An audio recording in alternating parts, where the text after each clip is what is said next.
What up, YouTube? The last few weeks, I've been asking former fellows of mine or former co-fellows of mine for advice they would give to new fellows on what they wish they knew before joining. Here are 10 advice tips fellows wish they knew before joining.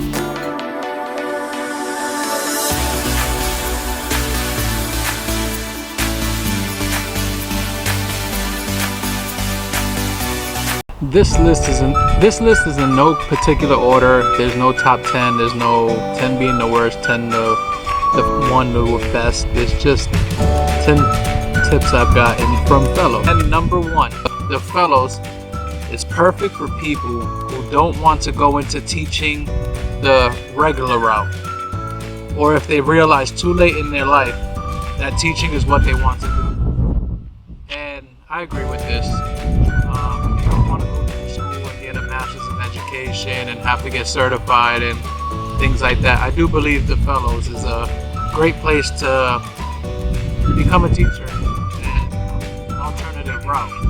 It's definitely an advice I do believe in. Number two, I wish I knew when my paychecks were going to be given to me. This way I could have put a lot less on credit cards. And yeah, Shelly and I have spoken about this on other videos. Just make sure you budget, because when you start the summer training, you're only living on stipends, and you're gonna have to adjust your entire life, bills, car payments, transportation, things you need for teaching, all into 2 or 3 stipends, whatever it is now. Number 3, I wish someone told me to calm down. There were so many things I stressed about that was so unnecessary.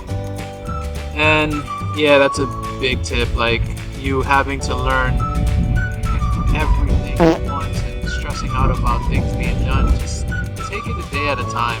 A lot of fellows are going through the same as you. A lot of teachers know and are sympathetic towards or empathetic, but just take it easy. Don't become too stressed out, because you'll be like me. It'll become overwhelming and want to quit. Everyone has gotten through that one phase of wanting to quit in the fellows. Just make sure you take it easy. Number 4, I wish someone really taught me how to look for jobs and how to research ones near me. I now work in a great school, but it's an hour commute, which takes a toll sometimes. And yeah, I agree with that.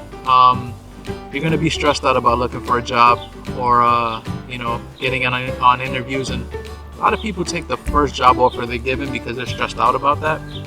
Just make sure the commute and everything to the school is appropriate for you.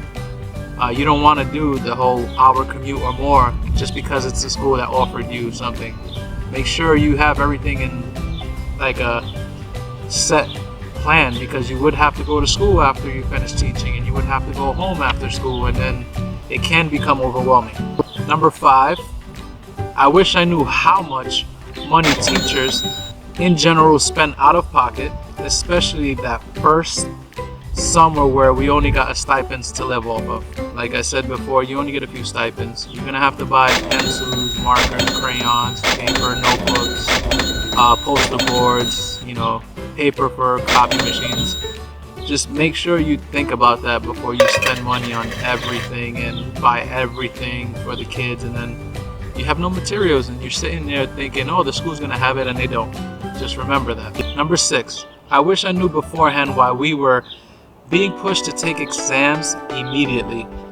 I say this because cramming 3 weeks into an exam was extremely stressful. This is also another tip from the same person. As a current ambassador from the fellows, she wants you to know that you have time for exams. You will just be hired as a sub under a trans B if your exams aren't passed. So this is a great tip. You don't have to pass all your exams. I think they try to stress you out so that you get it out the way, just to make sure you take them as many times, because a lot of people fail and you have to wait 3 months before you can take another one.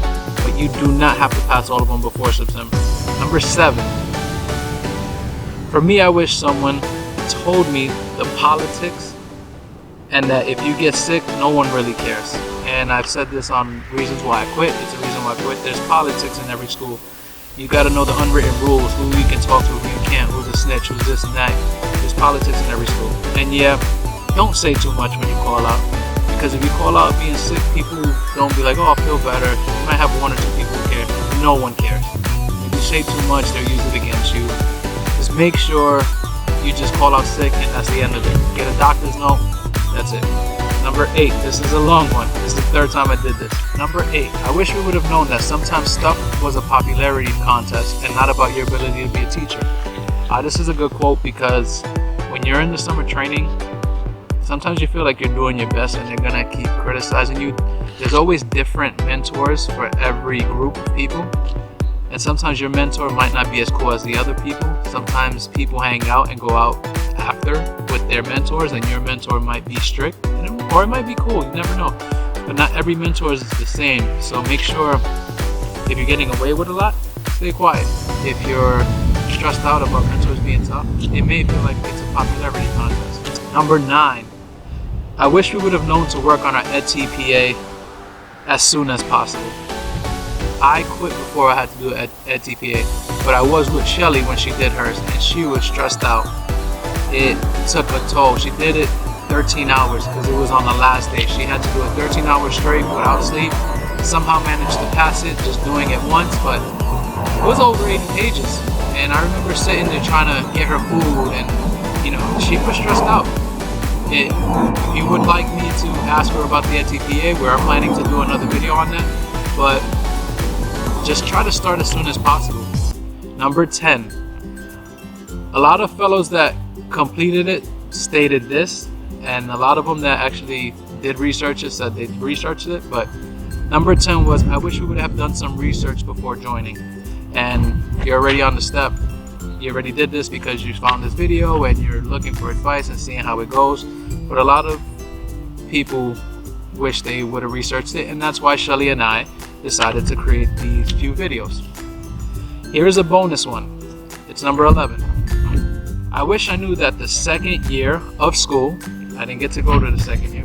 Someone who did complete said, I wish we knew that the second year of school would actually be harder than the first, at pace at least, and that the amount of overwhelming work it would be. And I've witnessed this with Shelly, the edtpa, she had homework, discussion boards, classwork, IEPs, all at once. You're still expected to do teacher stuff and be a student and everything in between. So just know that if the summer training in first year may be tough and sometimes school doesn't seem as hard, like, oh, I'll do something later, the second year is going to become overwhelming with paperwork just to get you certified. But those are my top 10 tips plus one, or 10 tips plus one, of fellows giving advice to future fellows on what they wish they knew before joining. Peace.